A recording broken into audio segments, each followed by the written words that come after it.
আসসালামু আলাইকুম বন্ধুরা, কেমন আছেন সবাই? আজ আমরা দেখব কিভাবে উইন্ডো এসি কানেকশন করতে হয় প্র্যাকটিক্যালি এবং ডায়াগ্রামের মাধ্যমে।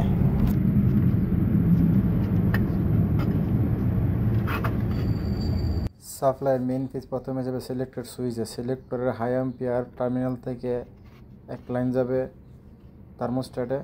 থার্মোস্ট্যাটের অপর প্রান্ত যাবে কম্প্রেসরের কমনে এবং অপর প্রান্ত যাবে সুইচে। সুইচের অপর প্রান্ত যাবে সুইং মোটরে এবং সিলেক্টরের বাকি টার্মিনালগুলোর এক টার্মিনাল যাবে ফ্যানের হাই স্পিডে, অপর টার্মিনাল থেকে যাবে ফ্যানের মিডিয়ামে এবং লাস্ট টার্মিনাল থেকে যাবে ফ্যানের লোয়ে এবং নিউট্রাল সরাসরি চলে যাবে ক্যাপাসিটরের মধ্যে। ক্যাপাসিটরের এক টার্মিনাল হয়ে যাবে কম্প্রেসরের রানিংয়ে এবং অপর টার্মিনাল হয়ে যাবে ফ্যানের রানিংয়ে এবং সুইং মোটরে।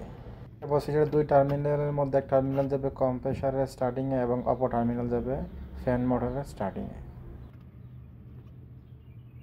অবশ্যই আর্থিংয়ের কেবল ব্যবহার করতে হবে।